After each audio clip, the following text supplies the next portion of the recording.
नमस्कार दोस्तों, मैं एक सार में चंद्रशेखर ओगले आपका अपने senior share market YouTube channel में स्वागत करता हूं। हम देखेंगे निफ्टी और बैंक निफ्टी का एनालिसिस और कल के लिए मतलब परसों के लिए रेंज। कल है दशहरा, कल छुट्टी है, तो आज फिर निफ्टी की एक्सपायरी थी।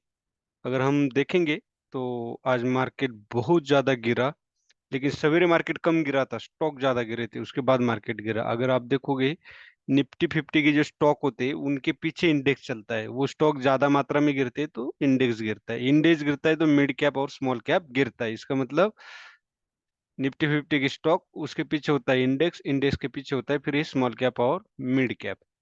तो अगर आज आप देखोगे तो निफ्टी 50 और बैंक निफ्टी ये 1.30% गिरे, तो फिर निफ्टी 1% गिरी। सबसे ज्यादा अगर कोई गिरा है तो मीडिया सेक्टर, उसके बाद पीएसयू बैंक और मेटल। पीएसयू मीडिया सेक्टर सबसे ज्यादा 4.5-5% गिरा है, फिर मेटल मेटल और पीएसयू बैंक 3.5% गिरा है, और स्मॉल कैप 3.5% और मिड कैप 1.5% गिरा है, सॉरी 2.5% गिरा है। इतनी बड़ी गिरावट आज आई है। अब वो जो मैंने बोला था, मार्केट बिल्कुल किनारे पे खड़ा है, मार्केट डाउन साइड भी जा सकता है, अप साइड भी जा सकता है। ये दो इनसाइड हैमर मैंने बताया था इन्वर्टेड। अगर इसके ऊपर जाता है तो हम बाय करेंगे, लेकिन वैसा हुआ नहीं, इसके नीचे मार्केट आया और जबरदस्त रैली मार्केट ने आज डाउन साइड दी है। सॉरी, अब वन डे में हम देखेंगे, यहाँ पे वनडे में अगर आप देखोगे तो यहाँ पे एक पैटर्न नजर आ रहा है, वो है अल्टरनेट क्रैप। ये पैटर्न है अल्टरनेट क्रैप। इसका जो टारगेट होता है वो होता है 1.618, और ये आता है 18,600। लेकिन उससे पहले कुछ बैरियर्स होते हैं। अगर हम यहाँ देखेंगे तो ये वाला एक बैरियर है, वो है 18,870 का।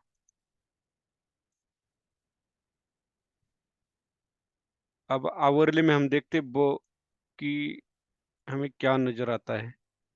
आवरली में भी अगर आप देखोगे तो एक बड़ा कंसोलिडेशन यहाँ पे हुआ था, जो कल का अगर भी हम अगर कल को भी काउंट करते 20 अक्टूबर से, तो आप देख सकते हो इतना बढ़िया कंसोलिडेशन था। अगर इसके नीचे हम सेल करना था तो आवरली में आप देखो 5 कैंडल जो है वो पांचों के पांचों कैंडल रेड नजर आ रही है। अब यहाँ पे अगर आप देखोगे तो एबीसीडी पैटर्न था, उसके अनुसार जो टारगेट था वो आता था 19,300 का, और यहाँ यम पैटर्न का जो मिडल पॉइंट है वो था 19,330। और मैंने बोला भी था 19,330 का एक सपोर्ट लेगा, उसके नीचे अगर ये ब्रेक करता है तो 19,220, और उसके नीचे फिर बड़ी रैली हमें मिलेगी।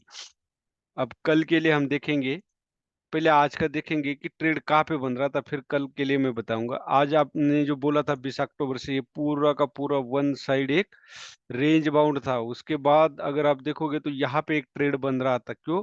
क्योंकि ये डोजी कैंडल थी। मार्केट ओपन होने के बाद आप देख सकते हो यहाँ पे एक कंसोलिडेशन बनाया। अरे ये यम पैटर्न बनाया, यम पैटर्न। तो इसको मैं डिलीट करता हूँ। ये जो यम पैटर्न बनाया था, यहाँ पे देख सकते हो ये दो, इसको हम बोल सकते हैं ट्विजर टॉप। ट्विजर टॉप बना था, तो इसको ब्रेक करने के बाद एक पुल बैक आया, इसलिए इस डोजी कैंडल के नीचे हमने सेल करना था, इसके ऊपर स्टॉप लॉस रखना था। और आप देख सकते हो कितना बढ़िया पॉइंट मिलता। अगर इसके पीछे के आपके प्रॉपर 10 स्टॉप लॉस भी हिट हुए होते तो आज पूरा का पूरा कवर हो जाता, वो लॉस के साथ प्रॉफिट भी हमें मिलता। उसके बाद हमें एक, जैसे मार्केट पॉजिटिव होता है तो मार्केट जैसे ही मान लो पॉजिटिव है तो जैसे नीचे आएगा तो यहाँ पे बाय कर लो। मार्केट निगेटिव है, जैसे एक बाउंस मारता है तो यहाँ पे सेल कर लो। सेल कभी भी यहाँ पे नहीं करना, क्योंकि यहाँ पे सपोर्ट लेने के चांसेस ज्यादा होते हैं। हमेशा यहाँ पे सब सेल करो, स्टॉप लॉस छोटा होगा और टारगेट आपको बड़ा भी मिल सकता है, यहाँ से नीचे भी जा सकता है। तो ये याद रखना, हमेशा सपोर्ट पे बाय करना और से रेजिस्टेंस पे सेल करना। अब कल के लिए हम 30 मिनट का रेंज का इस्तेमाल करेंगे, जिससे आपको पता चले। अब कल के लिए हमें अगर 19,330 के पास आता है तो यहाँ पे हम सेल करेंगे। अगर कोई इसी तरह छोटा सा यम पैटर्न बनता है, डोजी स्टार या हैमर कैंडल मिलती है, तो हम यहाँ पे सेल करेंगे। या तो 19,400 के पास तो सेल करना ही करना है। अगर यहाँ पे मार्केट आता है तो यहाँ पे सेल करना ही करना है 19,400 के पास, ये याद रखिए। अब हम बैंक निफ्टी का देखते हैं। बैंक निफ्टी में भी वहां था अल्टरनेट क्रैब, लेकिन यहाँ पे है बटरफ्लाई। बटरफ्लाई है तो बटरफ्लाई पैटर्न का भी आप देख सकते हो, ये आ रहा है 41,600, लेकिन उससे पहले दो बैरियर है। ये वन डे का एक सपोर्ट का बैरियर है, वो है 42,580, मतलब 42,600 का एक टारगेट हमें मिल सकता है। तो 550 पॉइंट की एक रेंज है।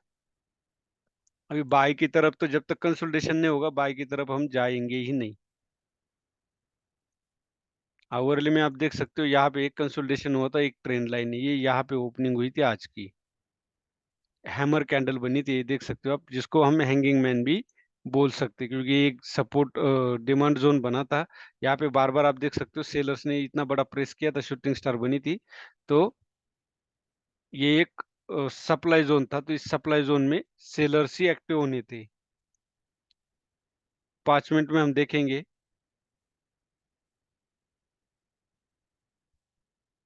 एक सेल तो यहीं पे बनता था, या इस कैंडल के नीचे, क्यों? क्योंकि यहाँ पे आप देख सकते हो एक डोजी कैंडल थी, स्पाइनिंग टॉप भी बोल सकते हैं, तो इसके नीचे हमने सेल करना था, यहाँ पे एक हमारा सेल बनता था। उसके बाद अगर आप देखोगे तो इस कैंडल पे एक सेल बनता था, या तो इस कैंडल के नीचे सेल बनता था। यहाँ सेल बंद करने का लॉजिक क्या था? यहाँ पे आप देख सकते हो कि बार बार यहाँ पे सेलर्स एक्टिव हो रहे थे, और ये जब भी यहाँ इस तरह का अगर पैटर्न बनता है, तो हम यहाँ पे सेल कर सकते हैं, या तो इसके नीचे सेल कर सकते, एक तो इसके नीचे सेल कर सकते, क्योंकि यहाँ पे ये यम पैटर्न बना था, आप देख सकते हो ये यम पैटर्न बना था, ये पुल बैक था, और ये तो यहाँ पे हमें सेल करना था, या छोटा स्टॉप लॉस होता, या तो इस कैंडल के नीचे सेल करते, इसके ऊपर हमारा स्टॉप लॉस होता।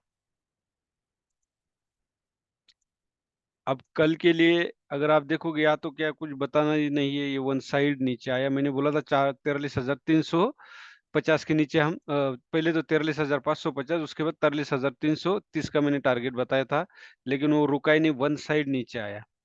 तो अभी 30 मिनट में हम देखेंगे कि कल के लिए हमें कहाँ पे सेल करना है। अभी कल अगर मार्केट मान लो 43,550 के पास आता है, यहाँ पे कोई सेम स्टार हैमर या डोजी कैंडल बनती है, तो यहाँ पे हम सेल करेंगे, छोटा सा स्टॉप लॉस, और मार्केट वन साइड नीचे आएगा, क्योंकि सेंटिमेंट भी नेगेटिव है, वार की सिचुएशन है, लेकिन फिर भी कैंडल जो बोलती है वही करना है हमने। न्यूज और उस टीवी के बेसिस पे ट्रेड नहीं करना है। और वहां पे 550 के पास भी नहीं आता, तो हम 350 के पास भी सेल कर सकते हैं। यहाँ पे भी एक हम डोजिस और स्टार कैंडल या हैमर कैंडल मिलती है, तो यहाँ पे हम सेल करेंगे। ये था हमारा आज के एनालिसिस। अब इसमें कुछ ज्यादा बनाने बताने के लिए है ही नहीं। वीडियो अच्छा लगे तो लाइक कीजिए, शेयर कीजिए और सब्सक्राइब कीजिए। धन्यवाद। जय हिंद।